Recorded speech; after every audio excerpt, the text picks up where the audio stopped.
Coming to you live. Not really. It is all pomp and no circumstance with Ryder Richards on LetUsThinkAboutIt.com, the amateur hour you should never tune into.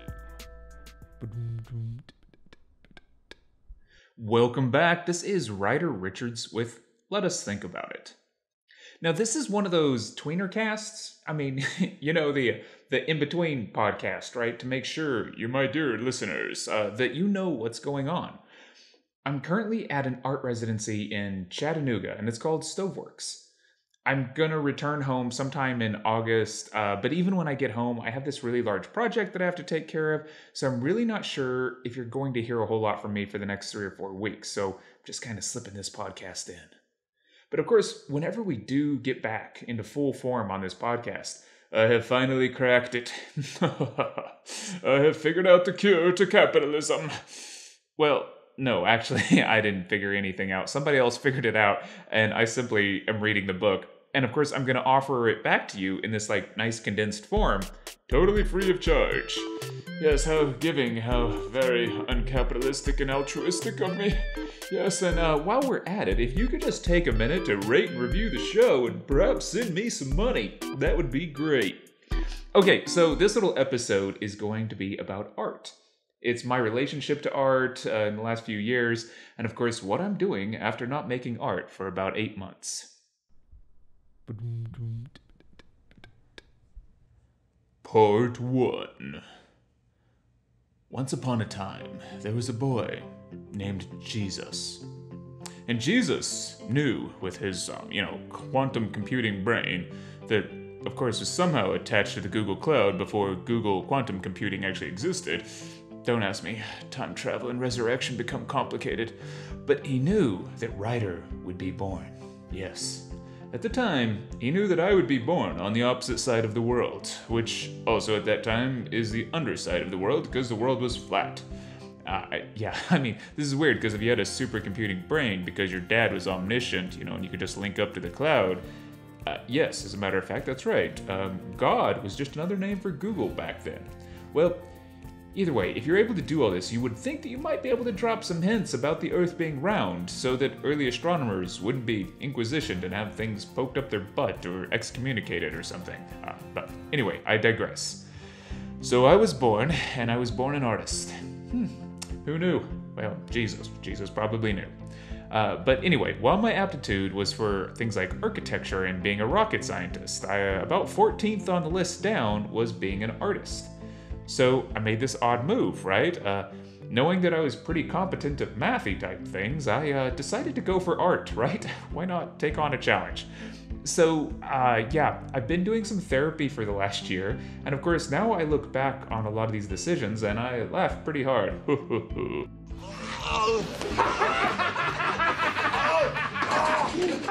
Because it's actually just quite hysterical.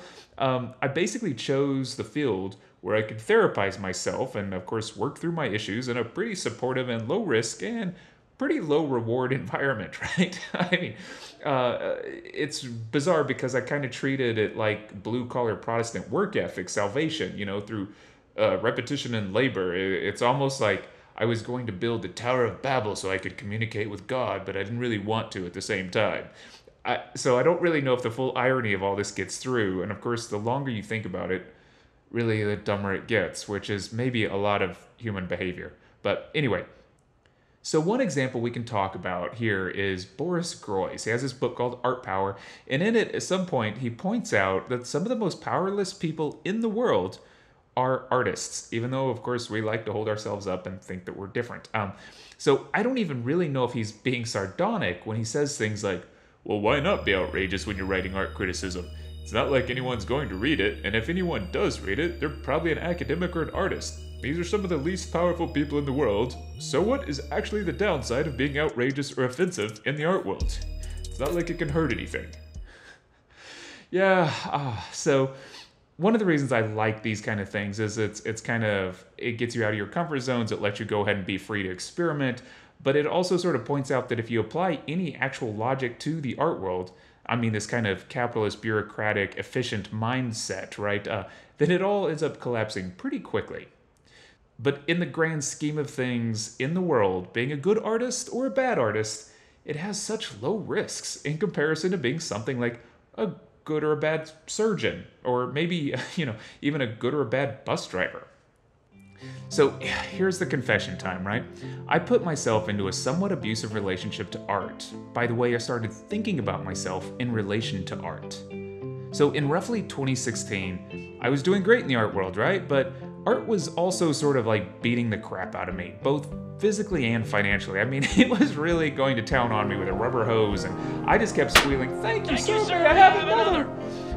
So, after that, I ended up making some really good work. It was all good, but I think I kind of just let my foot off the gas because I was tired, right? And so I just sort of coasted on momentum for a while. And I'm still proud of the work I made and some of the things I did during that time period, but it was roughly around 2016 when something broke, and I was just really tired. Just jaded, kind of getting cynical about the whole thing. And you all know that when you're tired, right, you're not your best self. And you know how depression starts creeping in, and we talked about some of this in the last episode, the last podcast with Zach Rutledge. But especially when the endorphins and adrenaline and, the methamphetamine starts wearing off, a lot of us tend to get pretty selfish when we're exhausted like that. And I really did. I started thinking thoughts like, well, I drove 4,200 miles and I made 42 widgets, so I want $4,200 and 4 art reviews and 2 chest bumps, because why not? And this is this kind of like one-to-one thinking, right? This is transactional, capitalist, despiritualized, over-materialized, stinking thinking, right? Well, I think it really blinded me to all of the amazing things and the beauty in the art world, all the camaraderie and friendship and solidarity that I could find there, right? I mean, I could go to shows and be like, seriously, more rectangles on the wall? Fart. I'm out of here. Yeah, but I didn't actually say fart, right? I would just fart, or maybe not. But either way, I could also say things like, oh god, more cobalt blue? Oh, Neptune's nipples. They're all amateurs. Did they not learn of phthalo blue in school? What has the educational system become? Oh. Well, but actually, most of the time, I just didn't say anything. I would go to the art opening, I'd sashay into the bar with my nose held high, and I'd drink as much as I could that was free and eat all the cheese cubes at the table, which, of course, allowed me to fart all night. Yeah, the art world, it just keeps on giving, even to all these abusive artists. So when I was invited back to this artist residency through this kind of 4-year-old relationship through a friend of mine, and for this to end up being pretty much the nicest darn residency I've ever been to. I mean, don't get me wrong, Roswell was great, but this one's all like new and shiny and like sparkly and stuff. Well, this is one of those amazing gifts that the art world gives to you. So you might be saying, you mean you just hang out and you make art all month? Well, yes. Not me. Most people do that, but I'm really kind of an idiot who keeps working remotely for my day job and making art in the evenings, right? So, vacation? I fart in your general direction, vacation. I fart in your general direction. Your mother was a hamster and your father smelt of elderberries.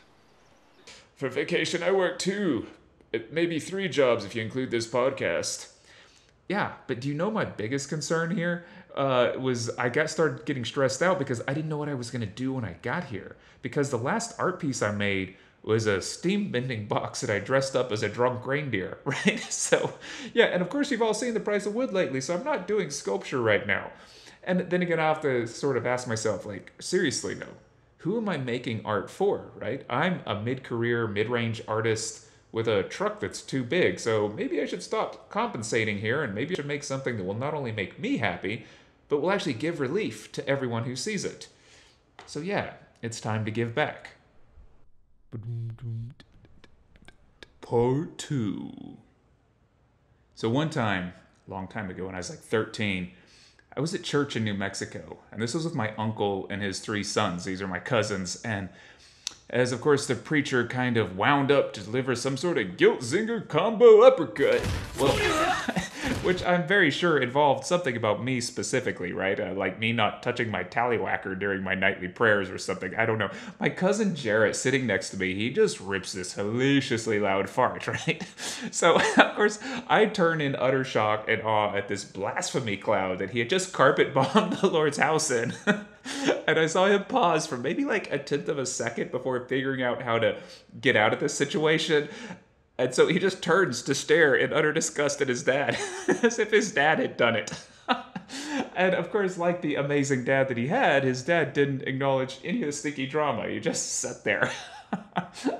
So I tell you that to tell you that farts are funny, especially when you're in all your nice clothes and you're all wrapped up and clothed in ideology, and then the fart, it just undercuts everything.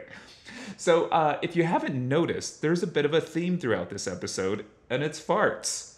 I have decided to make drawings of business people farting while I'm here.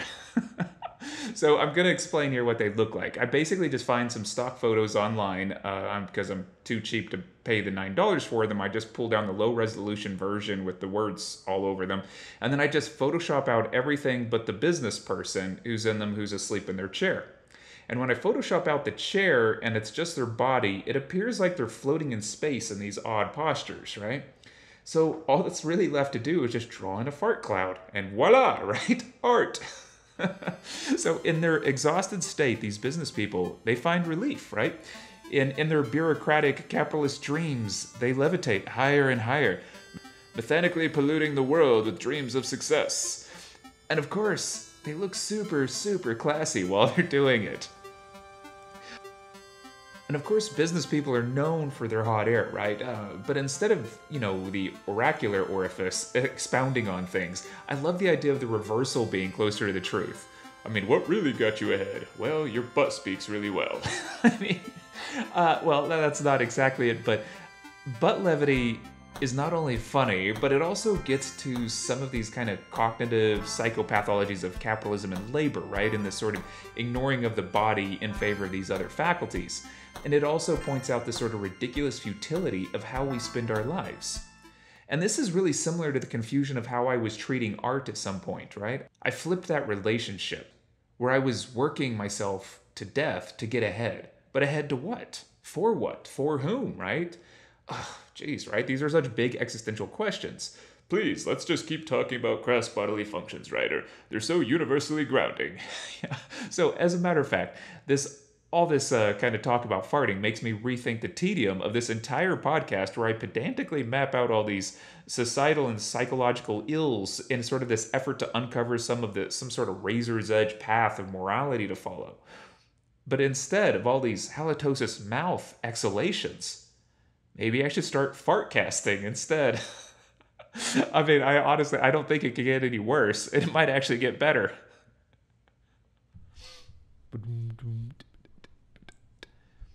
All right, thank you all very much for your time. I hope you're all doing well. Of course, there's going to be pictures of these fart drawings on my website at writerrichards.com. And of course, Instagram feed, writer_Richards. And as a bonus, if you're looking for an art podcast recommendation that really had me laughing out loud, check out Art Holes by Michael Anthony. My buddy Ian Thomas recommended it, and it's really just amazing. So if you're going to do that, I would go back and start with his Caravaggio episodes. But until next time, stay safe.